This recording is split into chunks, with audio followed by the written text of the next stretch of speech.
slowly some children learn, as long as we're encouraging them not to stop. And that's just such an important concept, that we give them chances to be able to move forward. We must remove barriers to inclusive education. Look how engaged these 3 kids are. They're just engaged in what they're learning, in what they're doing, and the impact on their lives, all 3 of them, is so very important. And using differentiation and honoring the individual students are so important, that we recognize that teaching children the same things, if we've decided that preschoolers should learn this set of standards, we should make sure that all preschoolers, including those with disabilities, have access to learning those things also. Because inclusion is a philosophy, it's a practice, and it's actually the evidence of building a community. Most importantly, as I talked about the last seminar, it's based upon research-based best practices. We have over 50 years of research that shows inclusive education is so much more effective for both children with disabilities as well as their non-disabled peers. And it's also based upon the legal definition of LRE, or least restrictive environment. So what does it look like? Well, first of all, welcoming, making sure that all children feel welcome in their atmosphere, in their environment. Belonging, making sure that they feel like if everybody has a cubby, they should have a cubby. If everybody has a hook to hang their backpack on, everybody should have a hook to hang their backpack on. So making sure that every child feels like they are belonging and that they're participating and they're learning and reaching their potential. So I want to share with you a little video. I've given you on the slides the actual link to the video, but my next slide is going to actually play the video. So sit back and enjoy. I felt nervous, very nervous. I was with him full time, and then to hand him over is nerve-wracking. It's mostly fear of the unknown. I didn't know how we would fare in a classroom setting with all those typically developing kids, and then how he would understand those instructions and those lessons that are being taught by the teachers.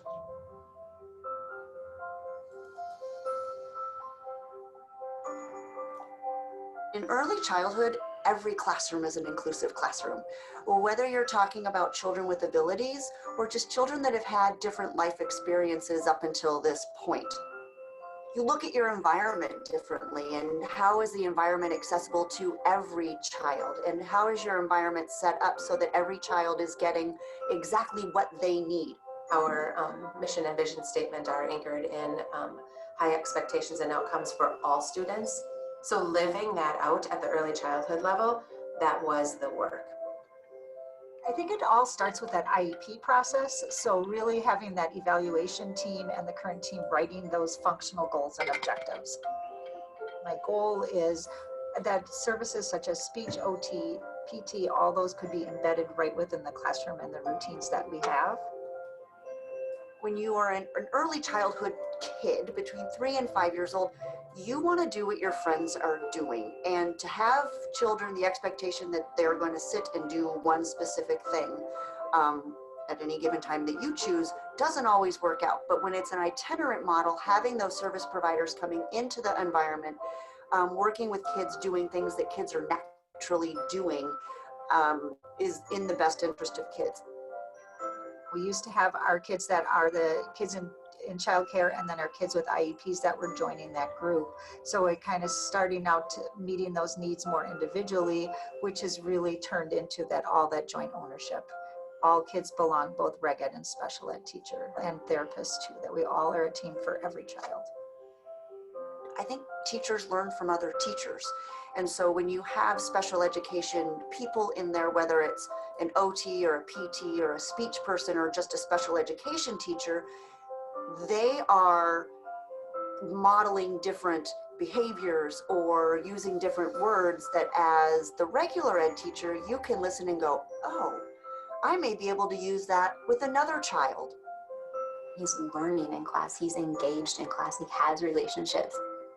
Before, we were like thinking, maybe we're going to be there for the rest of our lives to support him with all the needs that he got. But we are so happy to see that he can really do the things that he can do right now. Those skills has developed so much. He can truly create something wonderful, and that really makes us very proud. I think what we know now is that there are more questions than there are answers, and to be open to every opportunity that you are given, to learn and to develop always what's in the best interest of the child, and to give them those opportunities to show you what they need and to listen to them. It makes me really optimistic for his future. You know, I used to worry a lot about, you know, would he fit in? Would he get picked on? You know, how would his classroom environment be? But he has become quite the popular guy at school. So he comes into class and I can't even tell you how many kids hug him. He has true friendships, true relationships in class. And he brings a special just energy to his class. And it's positive for his classmates too, to see that.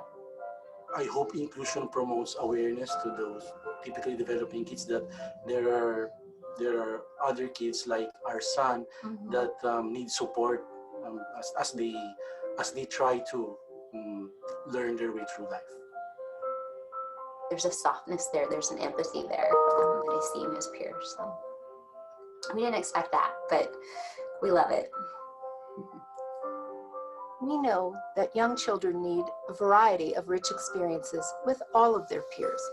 And we also know that not only children with, but those without disabilities benefit from inclusive environments. Wisconsin's vision, every child a graduate, college and career ready, is not possible unless our children with disabilities have the opportunity for meaningful participation in their classrooms, in their schools, and in their communities. Now is the time to get past the hurdles. Whether you work in private or public school settings, in center or family-based childcare, Head Start or special education services, every one of us will be able to take great joy in making a difference for our kids and their families. As you move toward inclusive environments, if you are in need of assistance, feel free to contact the Wisconsin Department of Public Instruction. We'd be more than happy to help. Thank you.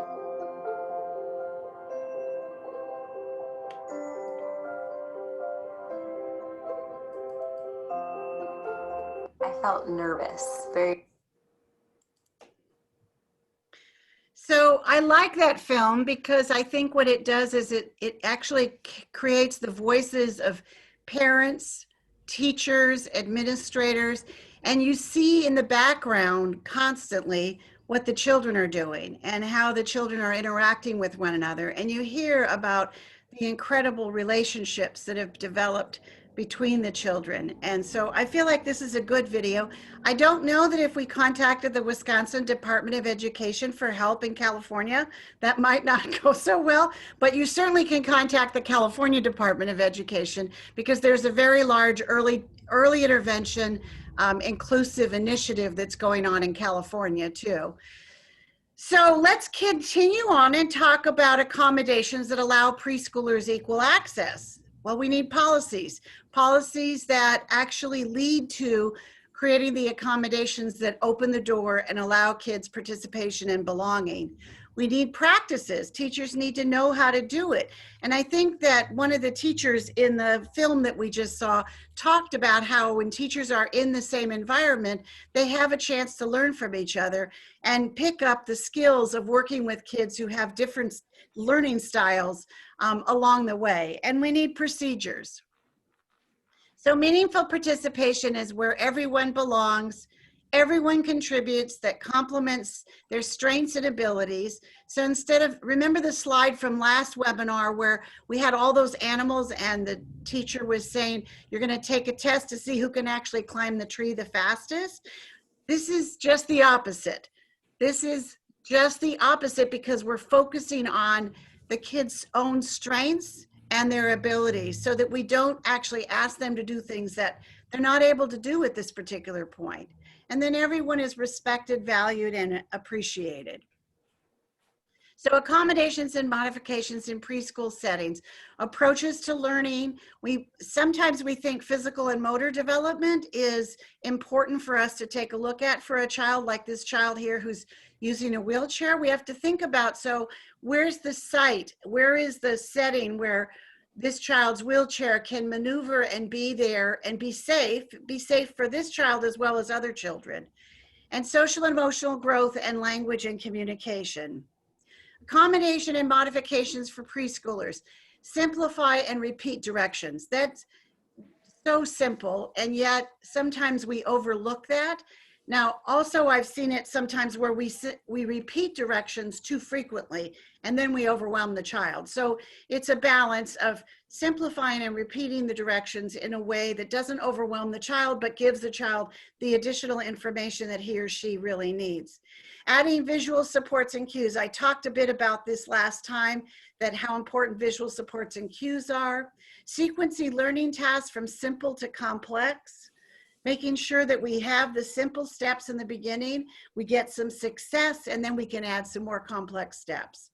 Give repeated opportunities for practice. We all can remember that learning to drive did not take one event. It took multiple events to get behind the wheel and do all the steps that were involved. Provide immediate and positive and descriptive feedback. You know, I think we do an awful lot in preschool programs of good job, but that's not descriptive enough, because while they're doing a good job on building a block tower, they might actually be peeing in their pants. So we don't want to give them the wrong message. So let's make sure we give descriptive feedback along the way. Use concrete, manipulative, and sensory materials. All kids benefit from that. Use an appropriate schedule for preschoolers. Make sure that if there's breaks in there for preschoolers, that we make sure that we have that for all kids. Offer choices, including preferred activities. So especially if we're going to start out with an activity that the student doesn't necessarily like maybe blocks are not the child's favorite toy or thing to manipulate, then let's do that for a few minutes, but then let's find a preferred activity that we move into. Provide time for students to process information and process their experiences. We have a tendency to jump in really, we have a tendency to jump in really quickly to ask students to give us feedback, but sometimes that feedback is too quick. Accommodations and modifications for preschoolers who have physical and motor development. So maybe having handles, like, you know, those puzzles that have handles on them. Well, if the puzzle pieces don't have handles, we could build the handles in. Attaching rubber grips to toys so that they can grab it and manipulate it.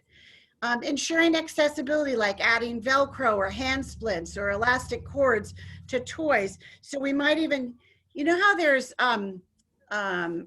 the little I don't know what they're called. They're little ribbons that go on the pacifier for the baby. We could attach to the end of that, instead of a pacifier, it could be a toy. So for a student who can't hold on to the toy, they're not dropping it every time and waiting for somebody else to pick it up. Enhancing visual clarity or distinctiveness, like adding contrast, especially for students who are visually impaired, adding them contrast so they can see the differences. Allowing extra time and recognizing some children are uncomfortable with sensory activities.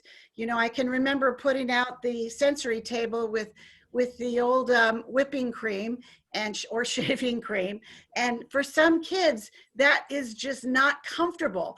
And so recognizing that, even though it's a good activity and it builds some of that sensory stimulation, we want to recognize that we shouldn't put children in those kinds of positions if they're really uncomfortable, or we should limit it to a shorter amount of time. And then accommodations for social emotional growth. Maybe adjust the environment. Check the lighting out. In a lot of classrooms, we have those lightings that they go off and on. And so we want to make sure that the lighting is consistent and it's what it needs to be. We want distracting visuals to be out of the way. So if we have cabinets that have things in them that maybe they're materials that they shouldn't have access to, that we have a way of locking off that that environment. And physical arrangements. So how we, especially when we have children who have equipment, whether it's a walker, a wheelchair, that they have access to be able to move around. And seating that encourages involvement. We know that there's sometimes kids who sit next to each other that aren't necessarily good partners for sitting together. So making sure we put seating arrangements such that it encourages involvement and encourages participation. Allowing for focus and calming breaks or materials. So if a child is having a difficult time calming down, we might want to have a calming break at this point. Providing support for transitions. I'm really engaged in doing sand play and I want to continue with sand play. And I'm not done, I'm not ready. So we may want to think about giving maybe a 5-minute warning, maybe even a visual 5-minute warning. We're going to be leaving now this activity and going to a new place, or we're going outside. Model and role-playing coping strategies. So maybe even taking some time during our circle time to practice what it might be looking like for transitions. Label and discuss children's feelings. So if we look at a child and we see that he or she is crying or clearly grimacing and having a difficult time, oh, it looks like you're having a difficult time right now. What can I do to help you? What kinds of things might you need? So getting on the children's level. And encouraging children to solve ongoing problems themselves. You know, when I go through these accommodations and modifications, regardless of what it's for, these are just good teaching strategies for young children, because they really do recognize where the kid is at and takes the kid from where they're at. And then accommodations for communication and language, providing verbal prompts for vocabulary words or responses, making sure that children understand that we use words constantly in our environment, but not to bombard them with so much vocabulary that they are overwhelmed by it. So recognizing that we want to speak in real sentences, but on the other hand, we don't necessarily need to use extraordinary amounts of vocabulary that is actually going to just confuse them. And we can always use other kinds of prompts, allowing children to demonstrate their understanding in multiple ways. We know that kids sometimes use words, sometimes use songs, they point, they gaze, using visuals, having children demonstrate their knowledge by pointing to or singing a song that they know that demonstrates the knowledge that they're learning at this point. Using increasing complex words in context and explaining their meanings along the way, not assuming that they all understand the meaning. Helping English language learners connect to their primary language. So perhaps using 2 languages, whether it's sign language, whether it's Spanish, whether it's Mandarin, whatever language the child is most familiar with, so that we can bring them all along in the English vocabulary too, and they understand. Using letters of the alphabet, colors, shapes as they come up in real life situations.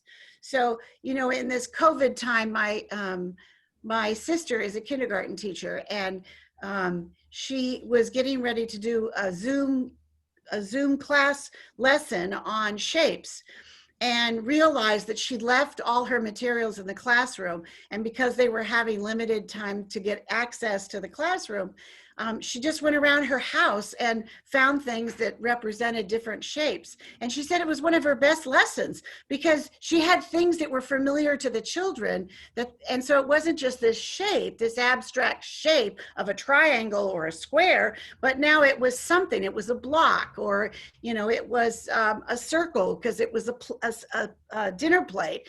And so she used simple things, but things from around the house. Staff in inclusive preschool have to have a can-do attitude. They have to have that attitude that we can do this. We put our heads together, we brainstorm as a team, and we can do this. We can meet all the kids' needs. And they have to collaborate with service providers. Sometimes the speech therapist comes in at a time when we're not really encouraging. Maybe it's nap time and we're not really encouraging kids to communicate with one another. So we need to work with the speech therapist to come during a time when, in fact, communication is really expected and there's an opportunity for him or her to work on those communication skills. Same thing with the physical therapist. We don't want them coming in necessarily during circle time where everybody's seated, but maybe during a time when we're actually up dancing to some music or doing some activities where we're up and about. Because inclusion promotes acceptance, it strengthens families, and it builds confidence. So preschoolers in inclusive settings, they learn to respect differences. Those children that don't have disabilities are benefiting tremendously from being in that environment. Demonstrates acceptance, having a better understanding of diversity, are less prejudiced, and have more positive attitudes. So inclusion is where everyone belongs. There's shared thinking and teaching where every child has value and participates in meaningful ways. It's a belief in every child's inherent right to contribute to the community. As we help children blossom and be able to demonstrate their contributions to the community, this is an incredible service we're providing children. It's an approach where individualized accommodations promote access to childcare and preschool programs and can be used, by the way, with children with and without disabilities. It can be used with children who are English language learners. It can be used with children who have sensory impairments. It's a community where program staff and families work together and are supported by resources and training, and a shared space and learning opportunities for preschoolers with and without disabilities. So I want to talk a little bit about play in preschool. And I want to spend a little bit of time about talking about the importance of play. We also talk about play and the importance of play in kindergarten, which I'll talk about in a few minutes, but let me talk about preschoolers, because the process of play is actually their work. It is what they do for their work because it builds the social skills.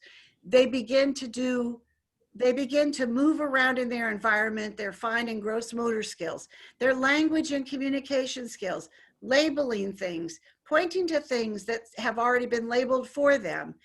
They're building that notion of cause and effect. Oh, if I do this, then this happens. If I put too much sand in the sand pail, it's going to spill over.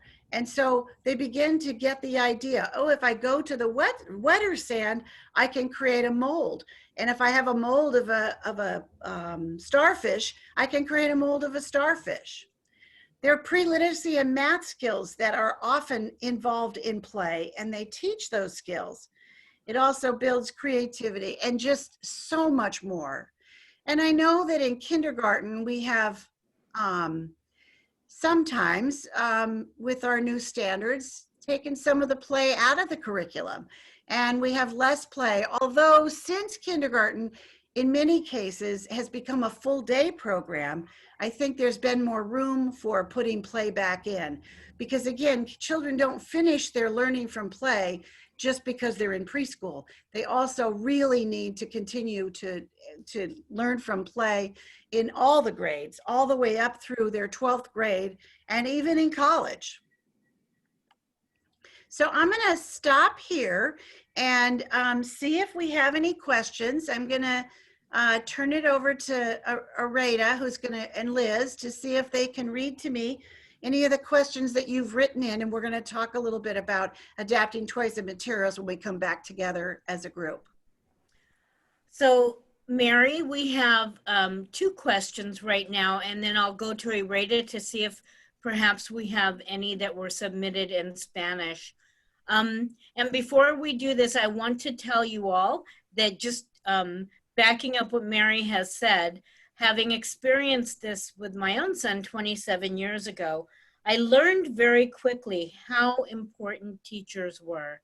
But I also learned very quickly that my son learned best from the kids in his class. They were his teachers and he was theirs. So having this ability is just, I really want to second this message that Mary has given to all of us.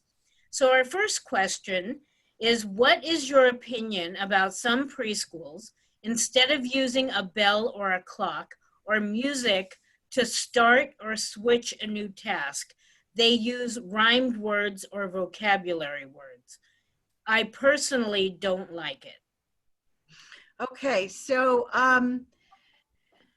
I think that if the school has been building a lot of literacy skills into their curriculum, that might not be a terrible idea, but it's really important that if they're using different words to help kids make that transition, that the kids are really familiar with what those words are and they understand that. I personally, when I was a preschool teacher, I used a rain stick. I don't know if you're familiar with them, but they're pieces of wood. They're a cylinder, and inside are little pieces of sand, and they make a very sweet, loving, kind of meditative noise.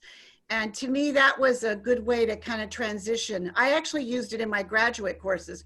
For anyone who's here that took courses from me, probably can remember that I used that as a way to transition from one activity to another. I think that the words can be helpful if they're using the same words and all the children are familiar with the words. And perhaps what they might do for children who are not familiar with the words is maybe provide a visual display of a picture of what the word means, which would also help with the meaning, but also that would give for the child who's much more visually in tune to the world. Certainly children with autism and Down syndrome have a much more inclination to learn things when things are presented to them in a visual format than just in an auditory format. So that's kind of my feeling about that concept. And the second question you have, Liz? So Mary, we have a couple more. I'm going to take this one, and then Ireda, if you can take the others. This question is, what activity can you suggest instead of the shaving cream so the child does not feel left out? Okay, so if the child is feeling that the shaving cream is too yucky and is giving them sensory feedback that's not helpful, that maybe something a little harder like Play-Doh or clay that is a little bit, it's a little bit different. I'd also be really careful not to schedule it too frequently so the child doesn't feel like his alternate materials are always the case for him. Also, I think it's important that kids get used to it. So maybe you set the alarm for 2 minutes and he spends 2 minutes in that shaving cream, and that's it. And then it's over for him and he can go sit maybe at another table or at a table with kids that have some Play-Doh. I think a lot of preschools use stations, and when you use stations, kids rotate around the room. And so it's okay that a student might actually miss a rotation if in fact it's really inconsistent with their learning needs. Okay, Ireda. All right, so we have a comment. It says, it's very important for staff to understand that our preschoolers with disabilities are general ed students first. Absolutely. Wow. That should be one of my slides. I love that. I love that comment. Yes, that children are children first, no matter what. They are children first. There's a lot of characteristics about every child that are unique to that child. One of them can be a disability, but that's not necessarily their only characteristic. I mean, I've met so many children who that when I think about who they are, they're funny. They have a good sense of humor, or they're very curious. And all of those characteristics are not necessarily about their disability, they're about their personhood and who they are. And we should never lose sight of who they are as a person, as a unique individual, and make sure that we honor that. So thank you for that comment. I really appreciate it. Yeah, that was nice. The next one's a question. It says, what should I do if I want an inclusive preschool for my child, but the district offered me a special ed classroom? So I think it's very important to get your wants and needs out there right away. So looking at your district people, the personnel, and basically saying, I really want an inclusive preschool. I'm not exactly sure how to make that happen. And I have a couple of slides, and next week I'm going to talk a little bit more about this too, how to go about doing the bureaucracy, to get the bureaucracy to go along with you. But I think just continuing to ask for it, networking as much as possible with other parents and finding out which preschools other parents have been able to access to use in an inclusive environment. Do you offer, asking the school district, do you offer Head Start? Do you offer preschool programs, like state operated preschool programs in your district? Are there district preschool programs that kids with disabilities are already included in? And so getting out there and doing some observations. I have to say though, that, that this is just the beginning of parent advocacy, because parent advocacy for kids with disabilities seems to never stop. It goes on and on. And so making sure that you're not intimidated and you're not timid about your request. You know what you want because you understand how your child will benefit from an inclusive preschool. So what we have to do is to figure out, what are we going to do to find an inclusive preschool where I can get the supports for my child that they need, but at the same time, it be an inclusive preschool program. So it's asking a lot of questions along the way. If you're in LA County, which I'm assuming a lot of you are because that's our local area, you also have the Los Angeles County Office of Education, who also can be a resource. So if your school district doesn't seem to know any resources, you can always contact your Los Angeles County Office of Education. They're located in Downey and they oversee all the school districts. We have 81 school districts in LA County and they oversee all of them. You can always contact the California Department of Education. I also think it's important if your child's a regional center client that you talk with your caseworker and ask for help from the regional center to provide enough information so that your child can end up in an inclusive preschool program. I think we have two more. Liz, do you want to take them? Or? No, you can go ahead. Go ahead. The next one says, how can we get OT, PT services in Head Start classrooms? The districts really want kiddos to go to their special day programs where these services are provided. The only thing LAUSD offers is speech and language and not in the same amount of time as at a special day program. Okay, so let me just talk a little bit about this. I think that the district uses cost as a way to kind of convince you that you should send your child to another school for OT or PT or even speech services. But the cost of transportation to move your child from the inclusive preschool program to the special day class on another campus is very expensive. Those are buses that probably get 5 to 10 miles to the gallon. And so moving your child doesn't make as much sense as it does to move the OT or PT, whose mileage might be 32 miles to the gallon because they're driving a Volkswagen or a Camry or some other less expensive car that gets better gas mileage. So when they talk about the fact that they want you to send your child to a different school for those specialized services, it often is couched under this auspices of saving money. But the truth is, it really isn't saving money. It's more convenient for them. And so the other thing I would do is talk with the OT and the PT and, start discussing the fact that your child goes to XYZ Head Start school, Head Start program, and you want them to come there. And wouldn't that be fun? Because there's also children in the classroom who could also model some of the things that they're trying to do, that they're trying to teach. And so it would be actually a benefit to them to do that. So it's a tough one to do, but again, it goes along with my advice to the previous question, which is stay the course. Stay the course, know that your advocacy is really, really important. And ultimately, you have to approve the IEP. And so as a parent, you have to approve the IEP. So if you don't agree, don't sign. Don't agree, don't say you agree with it unless it's what you know in your heart is what your child actually needs. Mary, before I read the next question, I want to also let families know, and teachers as well, that, even though parents will oftentimes feel like nobody else in the world has ever asked this, they're on this road by themselves, and districts will sometimes respond that they don't really know what the family is asking for.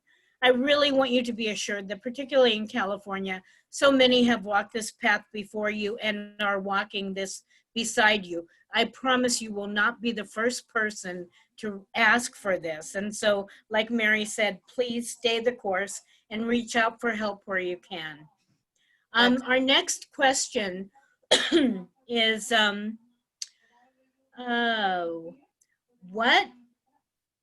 what do you do when the child does not want to touch the sand or rubber? And Mary, I think that goes along with the other question about when they're aversive to, you know, things like shaving cream or whipped cream. Right, right. Feels like that you just working with the parents and you find out what would be very similar that the child would be able to play with. Yeah, and sand and rubber are often found on playgrounds, so that would, you know, obviously restrict then the child's ability to use the playground. So again, I think a lot of it is just shaping the behavior. So we gradually introduce those things like sand and rubber, gradually, very slowly. You know, maybe we cut out a piece of rubber and put it into a book. And the book is all about playgrounds, and we have some sand and we glue some sand on it, and we just gradually start introducing it, and maybe not even touching it yet. Maybe it's just introducing it as a concept, and then gradually increasing.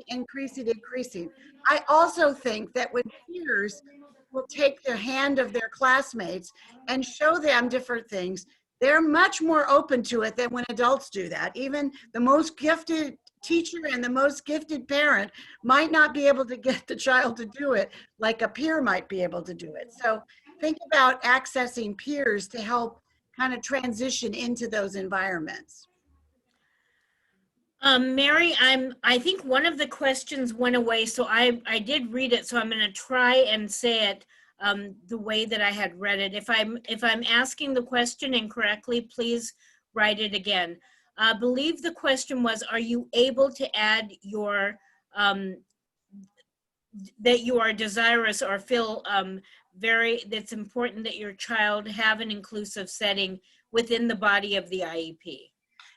Not only are you able to, but it's very, very important that you do, because if you add it in there and you say it and you make sure that it's in the parent input section of the IEP, then there's some documentation that this parent has asked for it in previous years. So it's very important to make sure that not only do you say it, but that who's ever typing the IEP out during the meeting actually incorporates that language and that you approve of that language. So even if that meeting ends in they're not willing to offer you an inclusive preschool program, you've got the beginning of your advocacy work and your desire for your child to be in a lesser restrictive environment.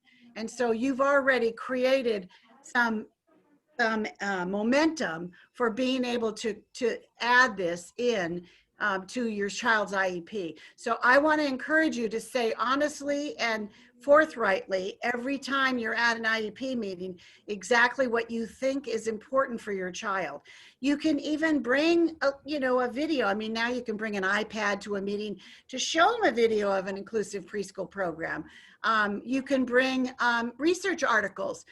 There's literally hundreds of thousands of them that show that preschoolers do better when they're fully included.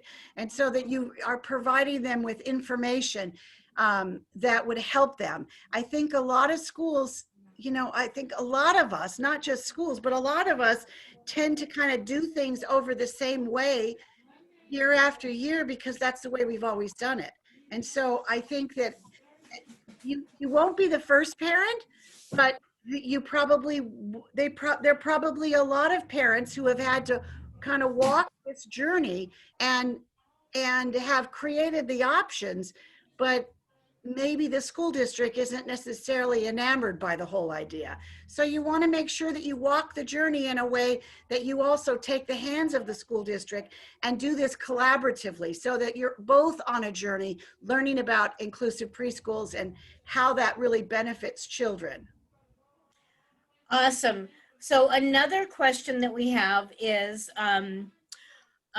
what if your child has behaviors that impede access to general ed curriculum? but does not fall into the eligibility criteria, such as autism or educationally disabled, or I'm sorry, emotionally ED. So if the child doesn't qualify under IDEA, which is Individuals with Disabilities Education Act, because they don't fall under a specific disability category that is an eligible category, the other option to look at is what is called the 504 plan, which is another way in which school districts can build a team of specialists around a child's needs and come up with some accommodations and modifications that help the child to be able to be successful. So if the child's behavior is interfering with them to have access to the curriculum, then what we need to do is to build in some of the same kinds of accommodations that we've talked about in here, and that literally there are hundreds of books written about that talk about how you help a child who's struggling with access because of their behavior. And so I would say, you know, if they're not eligible under IDEA for special education services, then the other option would be to check into a 504 plan to see if they're actually eligible under 504. Okay, Mary, we have a couple of other, oh my gosh, this one is hard for me to even say out loud. How can we teach a parent or caregiver not to use hurtful words? For example, you're crazy or you're slow. And let me, before you start, Mary, Rhiannon suggested to answer just this one, and then we can answer the rest at the end for sake of time to make sure we can go through the whole PowerPoint with everybody. Thank you, Arada. I appreciate that. Thank you, Rihanna. So I think that's an interesting question, and I actually wouldn't limit the question to a parent, because I've also, unfortunately, heard teachers use the same kind of language. I think that it's really important for people to understand that words mean a lot, and that words convey a huge message. And so if we're trying to encourage children to grow and develop, we have to meet them with that growth and development language. And doing hurtful statements about children like you're crazy. Now, I sometimes will say that to my granddaughter, who's 3, because she's behaving in a way that's making me laugh. And so I think it depends on the tone and how you're using it. So sometimes I love that she's being crazy in a good way, and that because that word has many different connotations. So I think we have to be really careful. But if it's done in a hurtful way, then I think that it's wrong. So perhaps if you're a teacher or an administrator, perhaps the school thinks that this is important enough that we should have a parent training on this issue and bring in a psychologist who could talk to how that can hurt the heart, how it can hurt children if we use that kind of language. And on the other hand, how beneficial it is to use encouraging language, positive language, language that represents what we are hoping to see in the future. Because that's true for all of us, right? If our boss tells us that we're crazy and we're doing a bad job, we're not very motivated. So we have to think about how, even for children, especially for children, that we give them a mindset and a headset and a heartfelt set of words and phrases and concepts that really help them to grow and develop. Mary, before we continue, I just want to assure everybody, because we are getting an awful lot of questions, and they're all phenomenal questions, and we commit to each and every one of you that that we will be answering all questions. If not live, we will send them to you via email, but we will cover all of your questions and respond to them. But we'll go ahead and let Mary continue on her next slide. Okay, and just to add to that, I intend to incorporate any unanswered questions at the end of today into next week's presentation. So feel free to keep asking your questions, because it will help guide me in preparing for next week's presentation. So I want to talk a little bit about adapting toys and materials. The good news is there's a lot of really cool toys and materials out there that don't necessarily even need adaptations, but there are adaptations that can be really helpful. So ways to adapt toys and games, like confining, like figuring out ways to create a space that's a smaller space, so you're not using the whole classroom. So that when you do a wheel toy, for example, like a little car, that you're not, all of a sudden you push the car and the car is out of sight and you can't find it. It's maybe underneath the table or it went underneath a bookcase. So making sure that we confine the space, and I'll talk a little bit more about how we might do that. Stabilizing and securing. So that, remember the idea of the pacifier holder that would be attached to a toy that's attached to the child's shirt, so that the toy is always there and they're not losing it. Extending or enlarging the material, like for books. Making big books. Sometimes those little books, the hard little books are great, but if you put a little tab on them, a little cardboard tab, it helps to actually turn the pages of that book. Enhancing or adding, simplifying or reducing. Now let's take each one of these. So examples of confining toys. You know, hula hoops, which are basically pretty inexpensive, are great ways to kind of help kids confine their toys to a certain space. Now this particular example is doing a Venn diagram. The example that's on the picture, it's because it's showing you, so what are the toys that push and pull, what are the toys that just push, and what are the toys that just pull. But you can also just use a single hula hoop to kind of put the materials in and tell the children, this is our boundary, this is the place we're going to keep the toys in. Using the box lids, so as a way to kind of keep them in something, but not so deep like the container itself, but just the lid itself. You know, those toddler plastic swimming pools, using one of those to put the toys in. Using a tray with a raised edge or lip. You know, when I was a preschool teacher, I was always looking at the thrift stores for those kind of things so that I had materials. And then stabilizing toys. This picture of the Christmas tree, I hope you can see it. It's actually a great idea. It's a Velcro Christmas tree, and you can actually buy it just like it is. It's not meant for people with disabilities. And you put it up and you can take it down, and it was actually a really nice addition to our Christmas decorations when my granddaughter was not quite a year old and needed to be able to take her things off her tree and put them back on, and that way she left the big tree alone. Velcro suction cups, small clamps, clips, non-slips, shelf lining. So if you're sitting at the table, you can put that non-slip shelf lining. You can buy that at the grocery store or the drugstore. Magnetic strips attached to a toy that goes onto a cookie sheet. So if you have a toy that you want to keep in one spot, you can put it on that cookie sheet that's magnetic.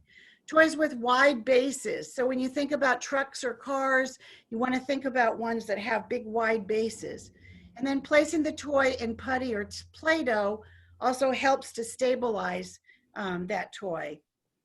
And then extending. This is the puzzle I was mentioning earlier. I'm sure you've seen it. It comes with the little knobs on it. But I've also seen teachers build knobs onto puzzles that don't have knobs, because sometimes being able to get that pig out of that space and put him back in with your hands without the knob is really difficult. So for some students, that really helps. Building up items such as paintbrushes, you know, extending the paintbrush handle so that it's a little easier to grasp for kids who don't have a good pincer grasp but have a palmer grasp. Crayons, silverware, using grippers, tape. You can just put duct tape around it. Putty, using a sponge to kind of build up the handles. Extending the length of an item such as a paintbrush so it's easier to use. So if you have a paintbrush with a handle that's only this long and you want to make it much longer, you can extend that handle by using any of those items in the second bullet to extend the item. Enhancing means to add something to the toy to make it more appealing to the child. So adding swatches of sandpaper, obviously not for the child whose sand is a difficult item, but beginning, and other textures to blocks or tops of cars and trucks. Adding food coloring to water tables, adding paint and to shaving cream so that it actually it's more interesting than just white. Adding contrasting colors to specific toys and parts. So maybe you paint the wheels black if they aren't already, and you paint the car blue so that there's a distinction and you can see the difference. So simplifying, which refers to reducing the steps and replacing pieces for easier finish. Reduce the number of pieces available to a child. So you might have a puzzle and maybe you've put the puzzle together for the child and there's just 2 spaces open and 2 pieces left. And so all the child has to do is to put in those 2 pieces. Finished, I'm done. I've completed my project. I've completed my task. So covering up the other parts or not. Use a smaller shape to go into a shape box so it's easier to fit in. So you know those little shape boxes that you see in preschool programs? You can use a smaller shape so it fits into the hole if they're having trouble with their fine motor skills and being able to get, for example, the star into that star shape. And then participation menu. So I want to talk a little bit about this idea that participation menu, no accommodations needed. Whoops, there's a little typo there. It should say accommodations on one line, needed on the next line. So no accommodations needed. I've given you a lot of ideas of accommodations and modifications that you can use. I do want to caution you about using them when you don't need them. When a student doesn't need an accommodation or modification, don't use them because then they become dependent. They could become dependent upon them. So there's also multi-level curriculum and instruction, and that's where we're looking at, for example, the book that the teacher is reading right now to the student.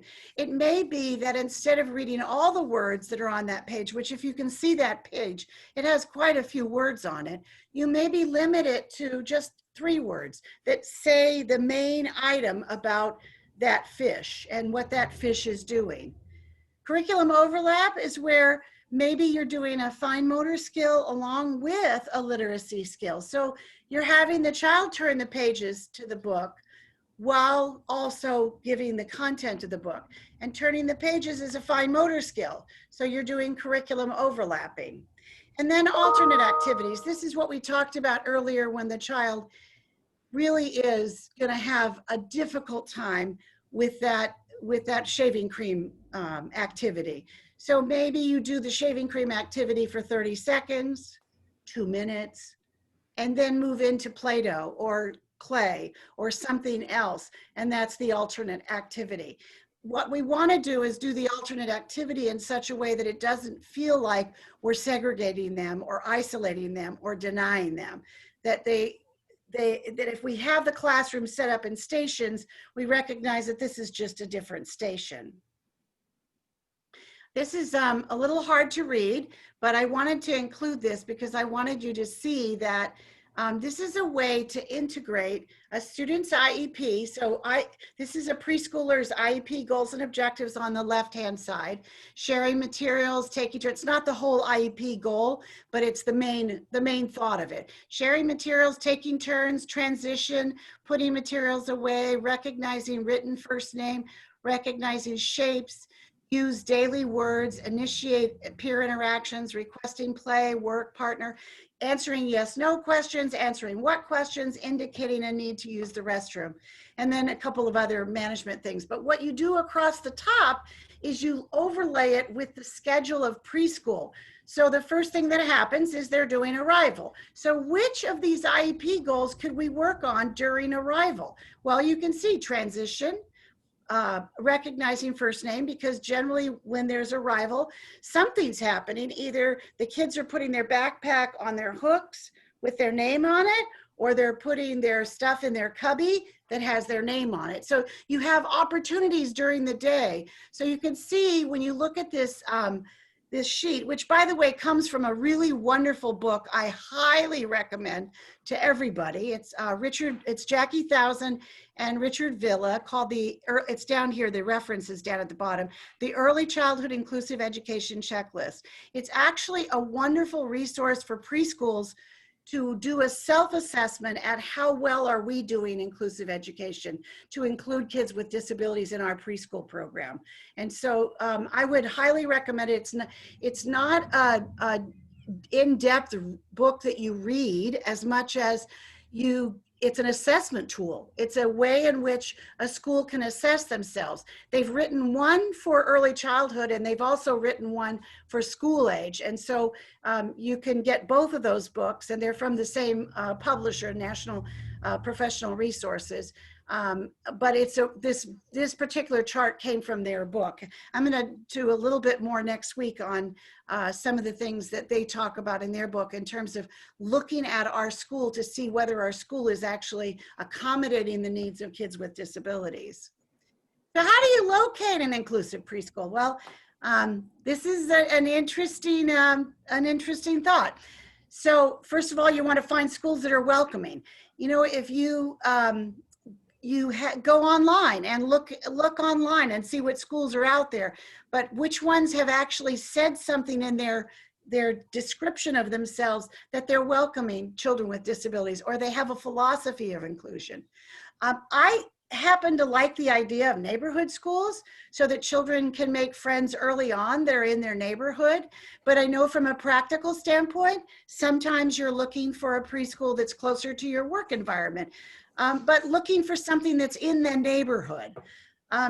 It's important to learn about your child's rights. Regional Center is a wonderful resource for being able to learn about your child's rights so that you understand that when the school district says the only option we're offering you is a segregated, self-contained program for preschool, that you know that your rights are that you can have other options discussed, and they have to be discussed at an IEP meeting.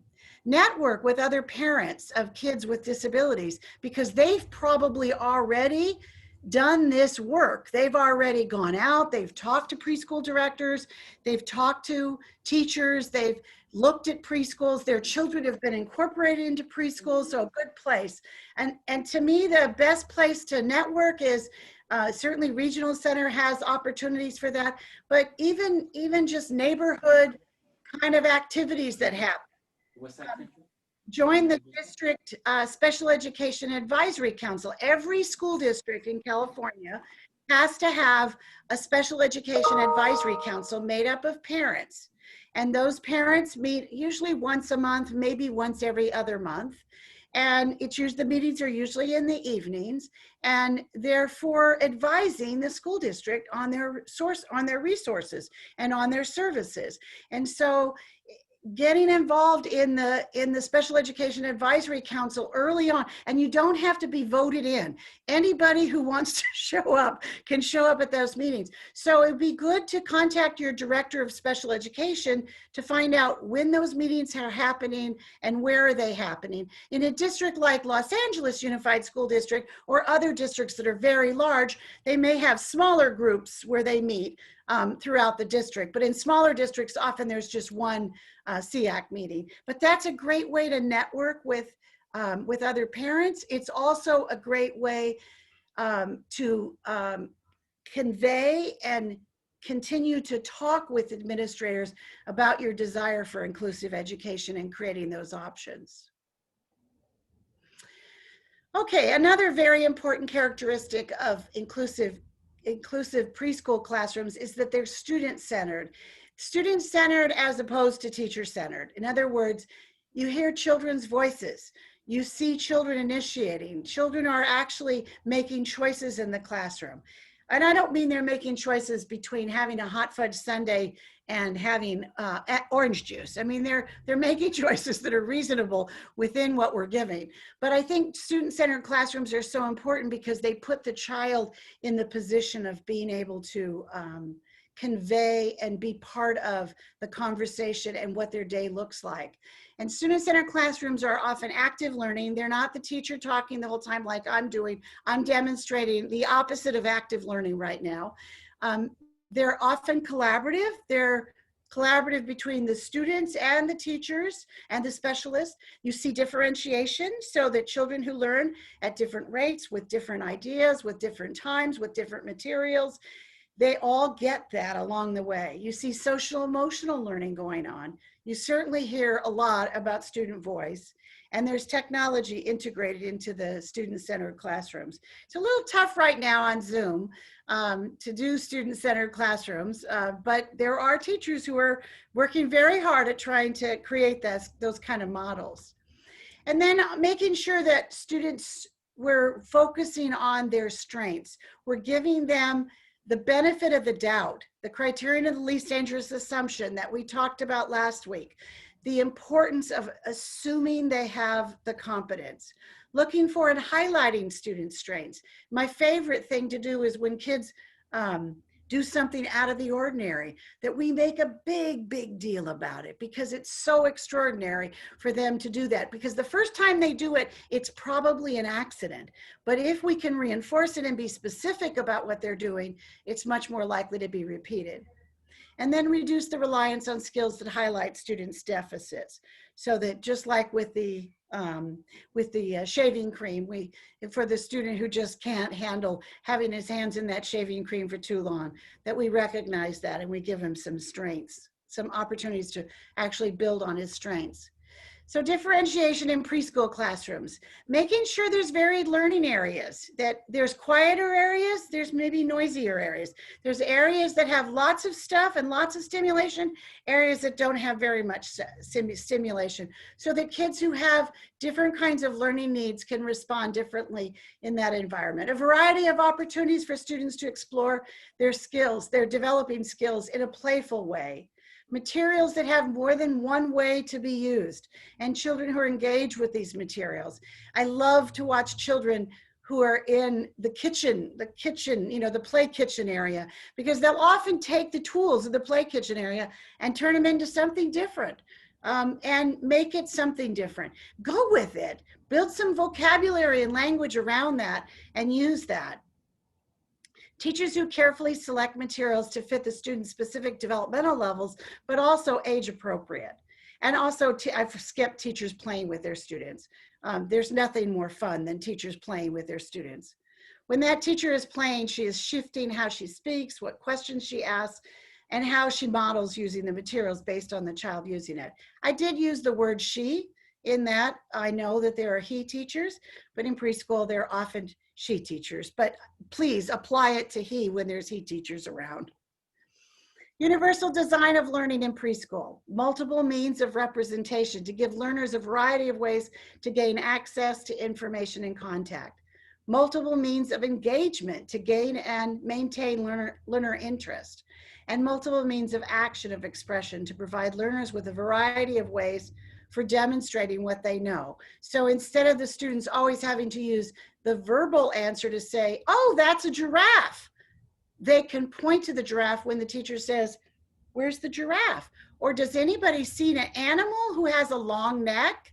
Or does anybody see an animal who's sticking his head out of a box? So using ways for children to answer questions that are consistent with the ways in which they're able to answer questions.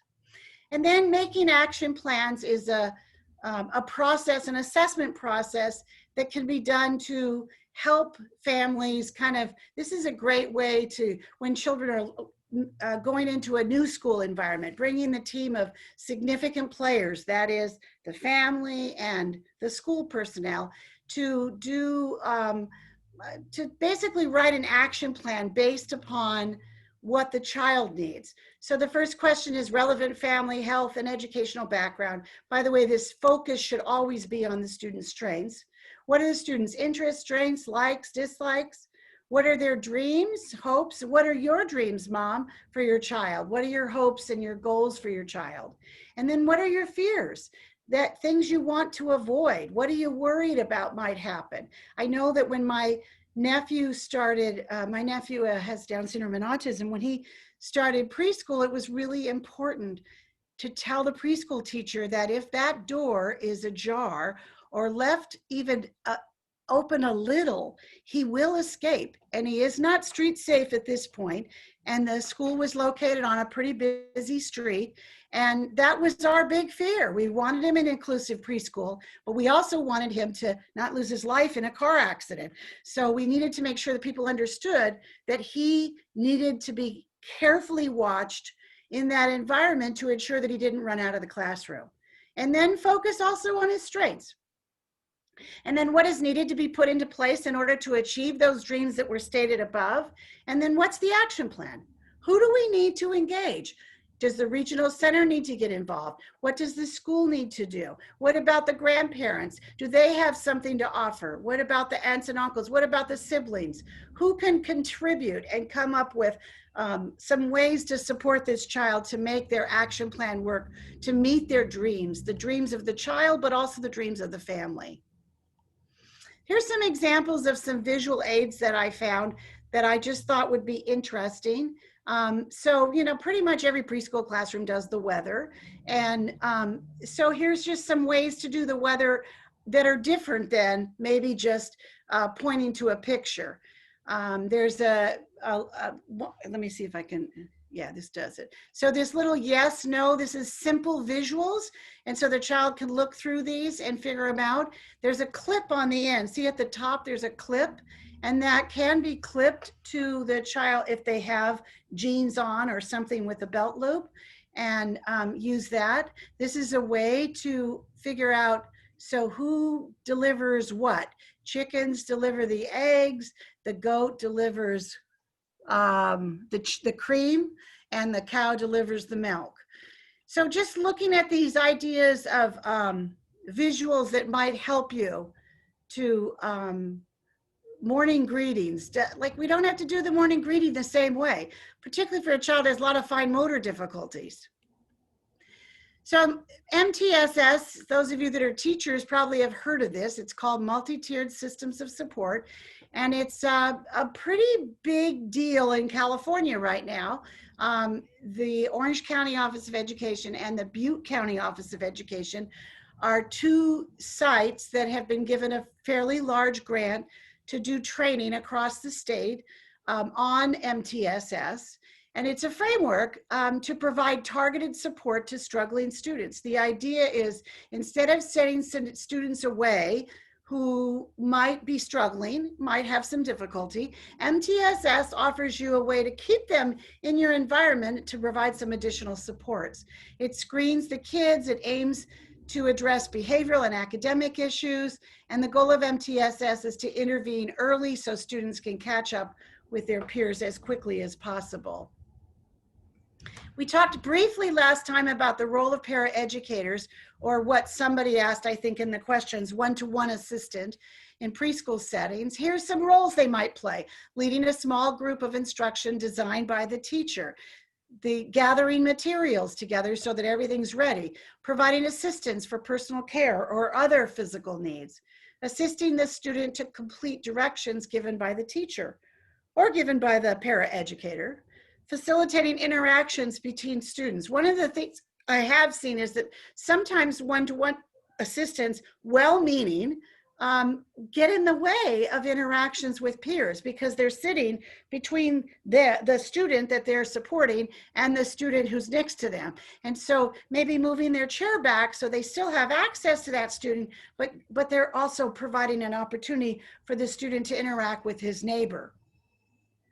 Adapting lessons under the teacher's guidance and executing other often unseen but very important tasks for the classroom community. What I just want to warn you about is that one-to-one assistant, that what we sometimes refer to as the Velcro assistant or the hovercraft assistant, who spends too much time hovering over the student and doesn't back off a bit. So one-on-ones can be really helpful and can facilitate really important learning, and some kids really need them, but for some kids it becomes a crutch and it becomes dependency.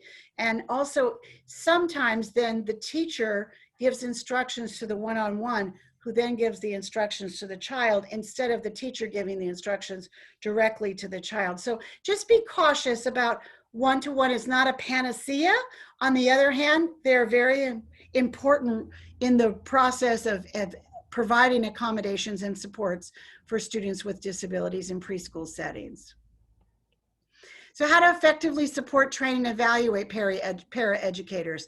Well, making sure that they understand what the goals and objectives are.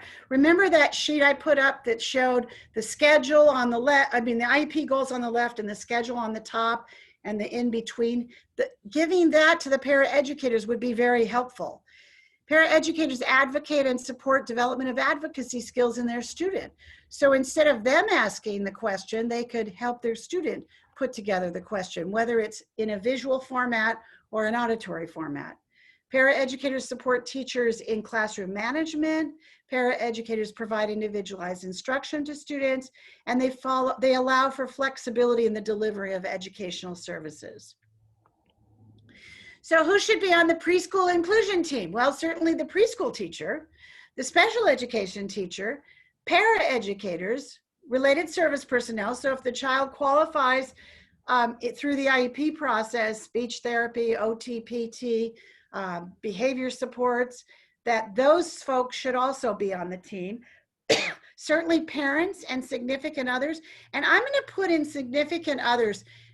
If your child has a significant babysitter or a grandparent who plays a really significant role, ask them to be part of the team too, because they'll have something to offer that will help the team to construct good ideas, and certainly the administrator. And when the child is getting ready to graduate from preschool programs and moving on to kindergarten, I would certainly include the kindergarten teacher and the administrator from the kindergarten setting. Okay, I have one more video. Again, this is the URL for the video, but here goes the video.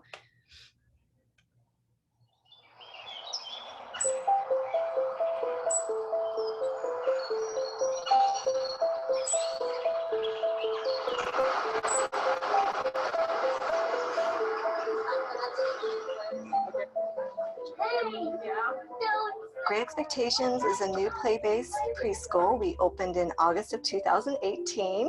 We serve kids from 3 to 5 years old. What did you mean? Great Expectations is a collaborative between Lifehouse, the Marin County Office of Education, and Dominican University. It came about when Nancy Dow Moody, the CEO of Lifehouse, noticed that inclusive schools were popping up around the Bay Area, but there were none in Marin. My main idea for her was to understand that we're all the same, regardless of our challenges, because we all have them. Good morning, everyone. It is time to start circle time. And make big circles with your arms. They learn from each other on how to socialize, take turns, ask, negotiate with toys. Is this happy birthday? Yeah. Is this Nathan's birthday? Yeah. Change in his behavior has been significant since coming here. He's grown so much. Like, our biggest goal was for him just to love school, and he loves coming to school every day. Our outside area is really spacious, includes a variety of equipment and things to do. We have equipment that they can run and climb and swing. We have a nice garden where they can grow plants and help water. And we even have a special area for digging.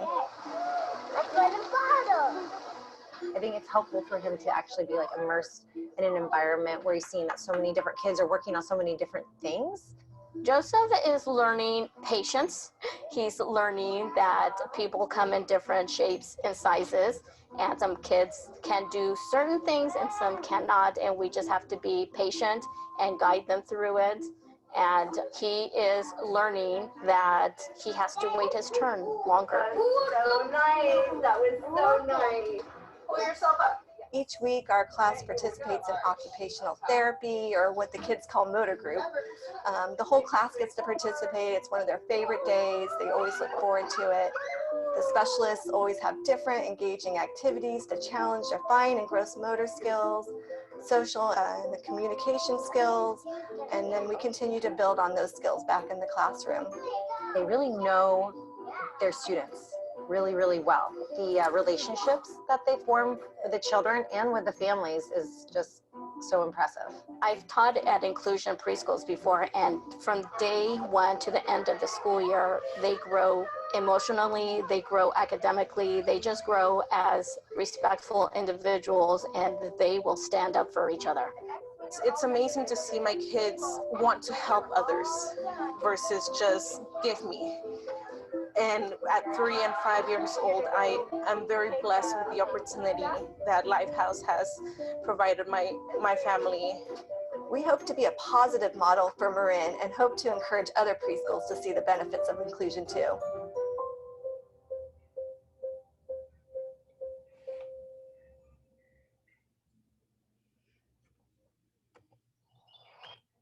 So for the question that came up earlier about OT and PT going to the preschool program, this would be a great video to share with your district administrators to show that it can be done, and it's done in another school in California. This happens to be up in the San Francisco Bay Area, but it certainly can be done. I just want you to all take this pledge. So if you will repeat after me, I pledge to accept, respect, and include people of all abilities, including my peers with special needs and disabilities. Inclusion starts with me. So that's our pledge. So I'm going to close off now and take on some additional questions. So Liz or Areta, whoever's got the questions. Liz, you're muted.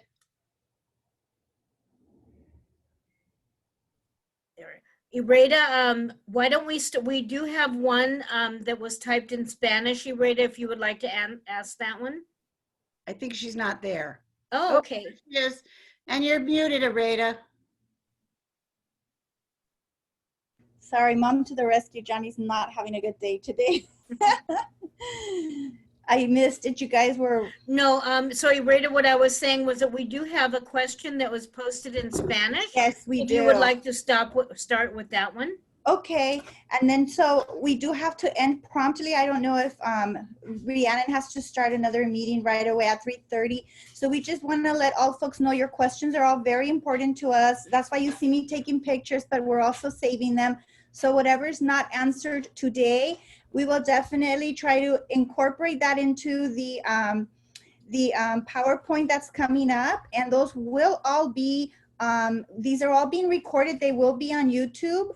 So if you go to our link, which I've been posting on our questions and answers for the Westside Regional Center website, you'll find the links to our YouTube channel that has all of our recordings on it.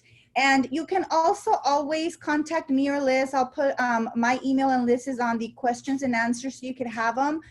You can always contact us for any specific questions that were not addressed, and we'd be more than happy to answer them for you.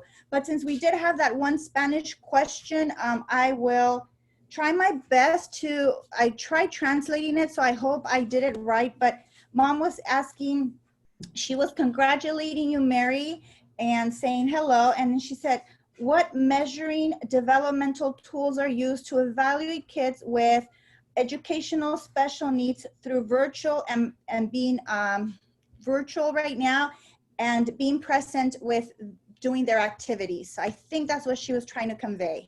So what I understand from many of my colleagues is that they are doing assessment on Zoom in some cases. So they're working with the family to create the opportunity to do some assessment. They are doing, some districts are doing some in-person assessments with small groups of people, like maybe the psychologist or the speech therapist. But most of it is at this point being postponed and being done at a later date when the pandemic is no longer in our face. So, but I don't think there are any specific tools that I could even recommend at this point, because I think they're not really going to help your child to understand, or help you to understand what your child actually needs. I think doing, remember we talked about direct observation and taking notes about what your child is doing is really important. Okay, let's do, I think we've got time for one more quick ones. How do we find out who our case manager is, and if we have an inclusion specialist or how can we get one? Okay, so case manager can be a school district term. It can also be a regional center term. So your case manager with regional center, you should contact, if you don't already have one, you should contact your regional center to see if your child actually qualifies for regional center services. And if they do, then they would be assigned a caseworker or a case manager. In the school district, the case manager sometimes is a program specialist, sometimes is a special education teacher. In many cases, the inclusion specialist is a special ed teacher whose caseload, instead of being in a one classroom, whose caseload is out in the general education setting, in preschool classrooms, in kindergarten classrooms, first, second grade classrooms. So I would say it would be beneficial at an IEP meeting to talk with the district about whether or not they offer those services or supports at this particular point. And if they don't, to encourage them to look at developing those services. But we'll talk a little bit more next week about pulling together those resources to build capacity in schools, whether it's a preschool or whether it's an elementary school in the process. But I want to be respectful of everybody's time, and I think we're probably about out of time. So once again, thank you all so much for coming. I hope you can all come next week. Don't be shy about your questions, because they're going to help guide me to put together my slides for next week. Okay? Thank you all. Thank you all for coming. And Dr. Falvey, thank you again for another awesome series section. And we look forward to next week, and we'll see you again. Okay. Bye, everyone. Thank you. Bye. Thank you.